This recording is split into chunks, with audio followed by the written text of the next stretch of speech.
So ever since SCUBE3 burst into the scene last year, there's been some really exciting developments. The team behind SCUBE3 recently gave a very rare interview in which they revealed some stunning revelations. Remember we said SCUBE3 might be on the market in 7 to 10 years? Well, you can forget that now. We have a new timeline. All that is coming up. The first piece of news is that there's a new player on the scene. So if you remember, SCUBE3 was developed by the University of California in Irvine, but they've signed an exclusive license agreement with this company, Amplifica. But this company is what you call a clinical stage biopharmaceutical company. Now that sounds, big words. So what that means is this company take new inventions in the field of medicine and science, and they basically test it to see if it can actually go on to become a useful product. So the first thing they've done is they renamed SCUBE3 AMP601. I mean, these companies don't really know how to choose, nice names for products. So all the testing and all the experiments will from now on be done by Amplifica. University of California are kind of out of the scene now. But this takeover is not as simple as it sounds. There's a lot more to it than that. So keep watching for the surprising plot twist. Before I reveal the big plot twist, and it's a really big one, I just want to say some people might be asking, why would the university who invented SCUBE3, why would they give it up so early and give it to another company? Well, it's quite simple. Universities are research centers. Their work is in the laboratory. When it comes to testing ideas and products on people, human trials, they're not really equipped for that. Anyway, let's have a look and find out what that big plot twist is. So there was a big interview granted by the lead researcher who discovered SCUBE3, a rare interview by Professor Maxim Plikus, this chap here, in January 2023. And in that interview, there were so many nuggets of gold. But probably the biggest nugget of gold to come out of it is, remember that company that we mentioned in the last slide, Amplifica, who are now going to be developing SCUBE3? Well, guess who's the co-founder of that company? That's right, none other than Professor Maxim himself. So he is a co-founder of the company that is going ahead to develop SCUBE3 into a product. To be honest, that makes perfect sense. Why not have the guy who discovered the thing itself be part of the journey to take it to becoming a full product? Makes perfect sense, but really interesting. So for someone who's really impatient to get their hands on SCUBE3 and start using it immediately, there's some very big news for you in this interview. Let's find out. In terms of making SCUBE3 into an actual product, the ball is really rolling. The new company Amplifica have got a dermatologist on the team. I think this lady is a dermatologist with over nearly 30 years of experience. This is what I found to be another mini bombshell in this interview.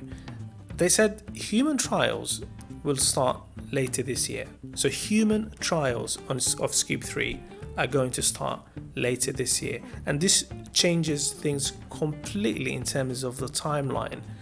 And later in this video, I'm going to tell you how this affects the timeline in terms of when SCUBE3 might be on the market. So when SCUBE3 came out, there was lots of excitement.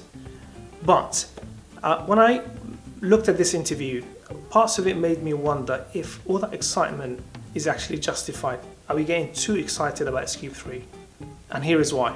So one of the really interesting things to come out of this interview with Professor Maxim is that Hairless Research gets a really raw deal from the federal government. Basically, Hairless Research gets minimal funding from the government agencies because hair loss is not really seen as a high risk or fatal condition. Nearly all the funding to do research on hair loss comes from private companies.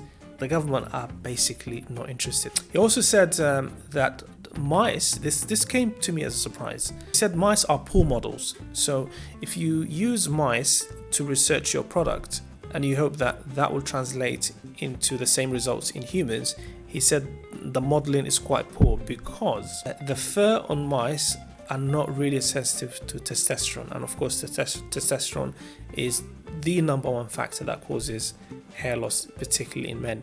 And the other reason is their hair cycle is completely different to human hair cycle. For example, their hair, the fur or the hair in mice is much shorter. It doesn't grow as long as humans. But keep watching, because the way they manage to overcome these challenges is really, really interesting.